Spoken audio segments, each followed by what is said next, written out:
Assalamualaikum warahmatullahi wabarakatuh. Shalom, Om Astiwastu, salam kebajikan. Saya Diana Irene Komali menyampaikan ilmu saat ini tentang prolapsus uteri.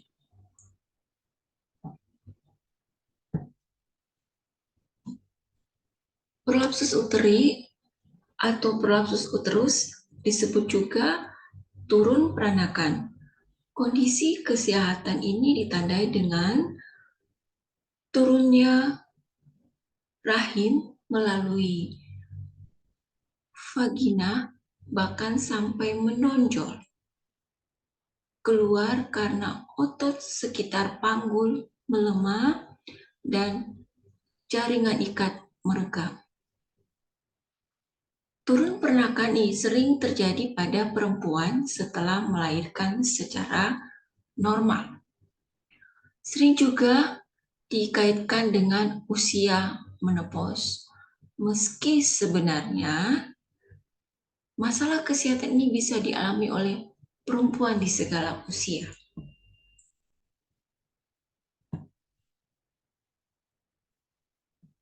Seperti yang dikatakan tadi, di sini saya jelaskan kembali penyebab dari prolapsus uteri.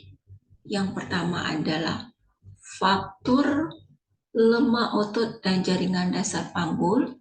Yang kedua, kehamilan atau melahirkan persalinan pervaginam. Yang ketiga, bertambah usia. Yang keempat, menopause dan hilangnya hormon estrogen pada tubuh. Kemudian asma atau bronkitis dan mengalami obesitas.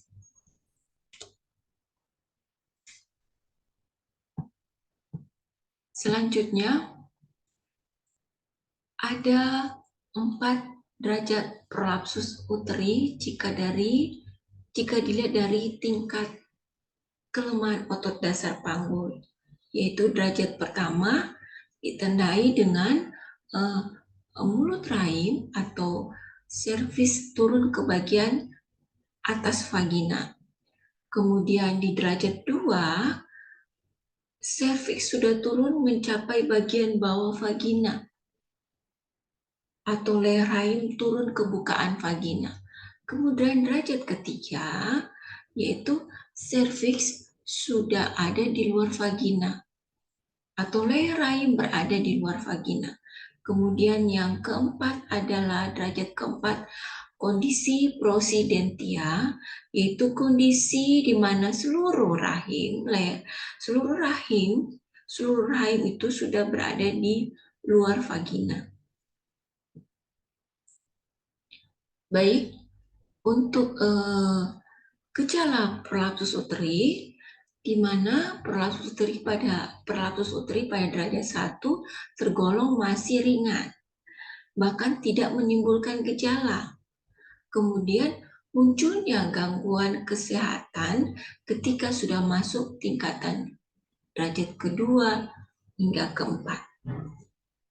Secara garis besar, ada 4 gejala umum yang terjadi ketika mengalami turun peranakan yang masing-masing ditandai dengan kondisi tertentu. Apa saja itu? Yang pertama, gejala prolapsus uteri pada area vagina. Gejala prolapsus uteri pada area vagina yaitu di mana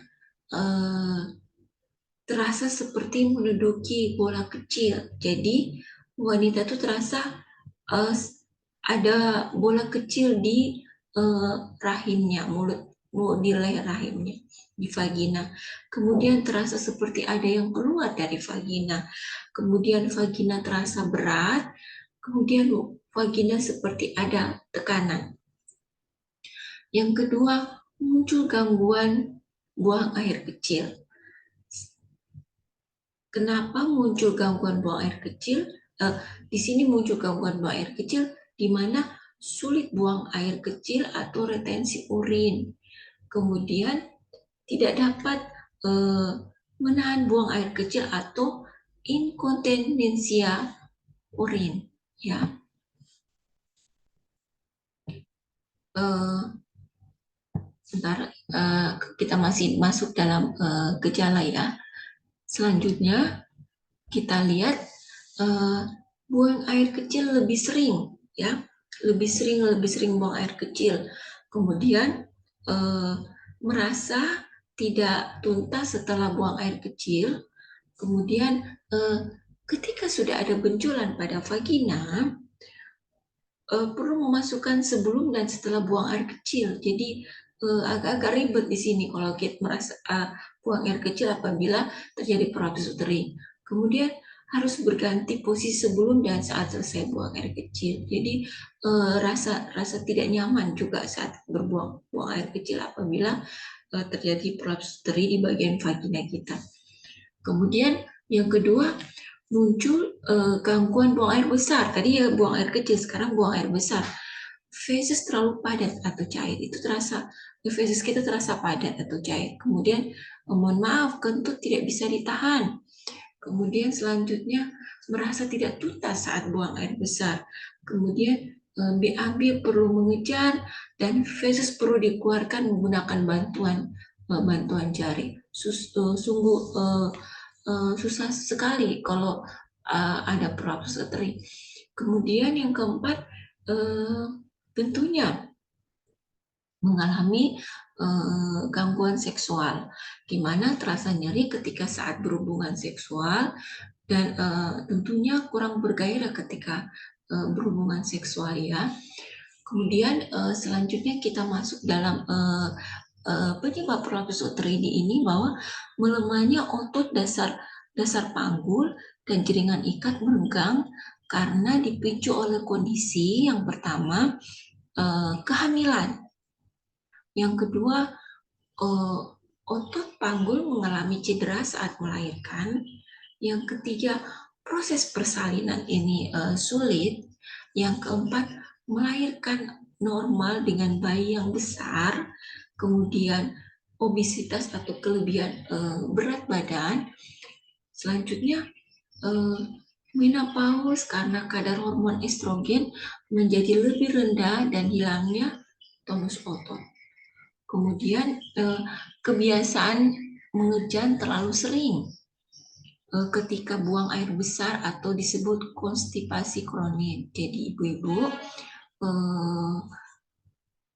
buang air besar yang terlalu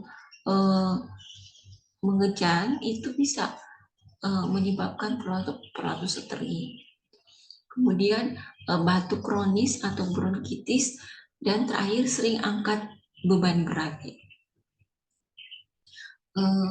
Selanjutnya yang menjadi faktor risiko prolapsus uteri, di sini kita lihat faktor risikonya apa saja ya. Yang pertama, melahirkan normal 1 kali atau lebih. Yang kedua, melahirkan bayi dengan berat badan berlebih atau bayi besar. Kemudian selanjutnya penuaian, tentu usia ya. Kemudian obesitas, berat badan lebih ya, tadi obesitas dari ibu. Kemudian pernah operasi panggul. Kemudian konstipasi kronis, buang air besar yang susah buang air besar. Kemudian keluarga punya riwayat jaringan ikat lemah. Kemudian ras juga pengaruh, ras kulit putih atau keturunan Amerika Latin. Kemudian diagnosis, ada beberapa tahapan untuk mendiagnosis prolapsus uteri yang diderita pasien, yaitu dokter akan menanyakan keluhan kondisi sehingga riwayat kesehatan pasien. Kemudian pemeriksaan panggul dengan menyeluruh, mengejan seperti akan buang air besar, serta mengencangkan otot panggul saat menahan kencing. Ini diagnosa, kita belum masuk dalam tipe pembedaan. Saya jelaskan dulu tentang diagnosa, baru kita masuk dalam tipe pembedaan. Selanjutnya, intravenous pilogram atau VP untuk mengetahui kondisi lain yang disebabkan oleh prolapsus uteri seperti sumbatan saluran air kencing, saluran kencing. Caranya dengan menyuntikkan satu warna kontras ke dalam pembuluh darah vena, kemudian gambar X-ray diambil untuk melihat saluran kemih USG tentang prolapsus uteri dan bukan penyakit lain. Dokter akan menggunakan transducer yang terhubung dengan layar untuk melihat kondisi organ dalam panggul. Selanjutnya, diagnosis prolapsus uteri adalah magnetic resonance imaging atau MRI dilakukan untuk pasien yang mengalami prolapsus lebih dari satu organ. Nah, di sini pengobatan prolapsus uteri, cara mengobati prolapsus uteri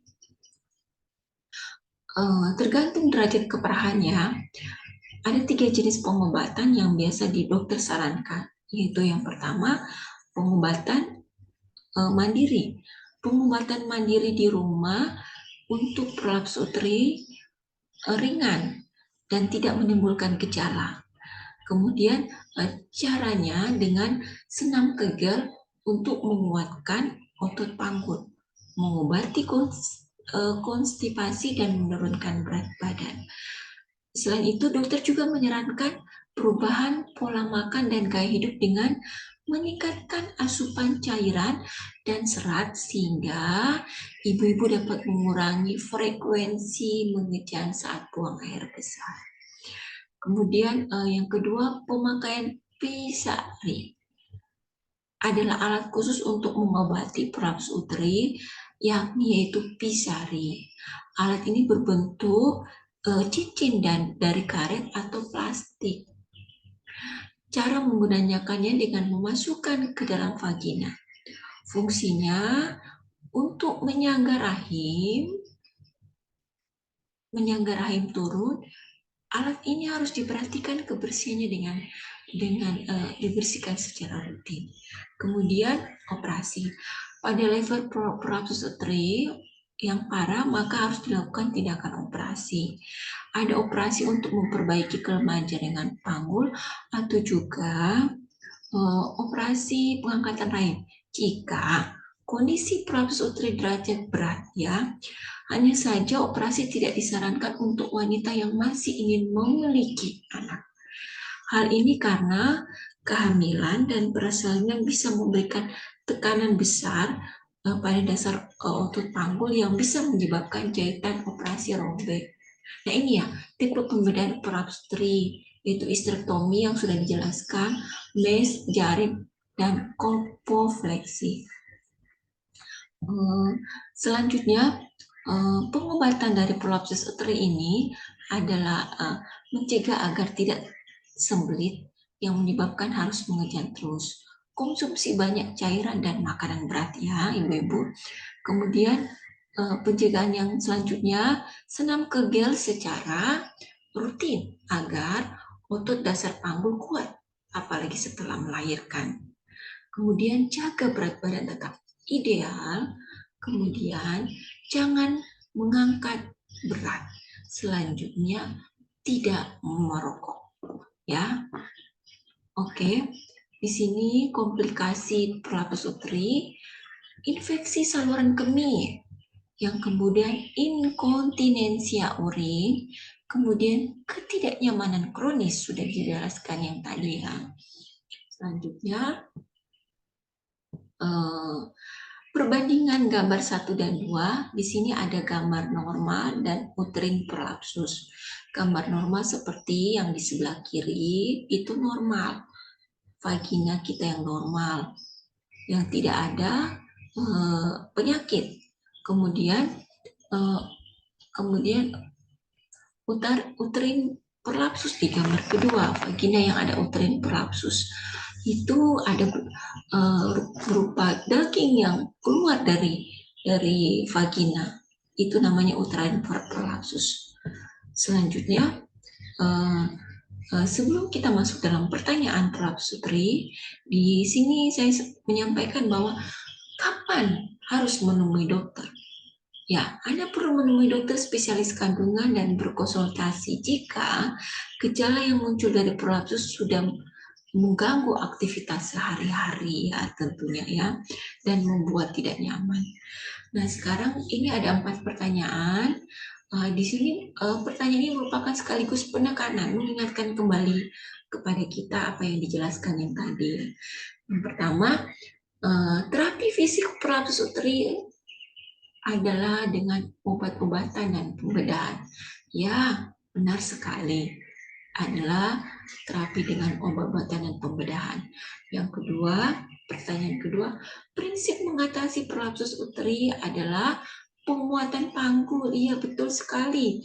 Kita harus senam kegel ya. Yang ketiga, prolapsus uteri mempengaruhi kualitas hidup seorang wanita, yaitu jelaskan tadi BAB tidak nyaman, kemudian ada gangguan dalam berhubungan badan dengan suami istri, ya. Kemudian yang keempat, obesitas salah satu penyebab prolapsus uteri, ya. Makanya berat badan itu harus ideal sehingga tidak ada penyakit dalam reproduksi. Salah satunya adalah uh, prolapsus uteri, dan pertanyaan ini adalah benar sekali. Baik, demikianlah ilmu yang saya sampaikan tentang prolapsus uteri. Semoga bermanfaat, menambah wawasan, dan bisa mencegah deteksi dini tentang terjadinya prolapsus uteri. Demikian dari saya, Diana Irina Kumalik. Wassalamualaikum warahmatullahi wabarakatuh. Shalom, Om Wasti, Wastu, salam kebajikan.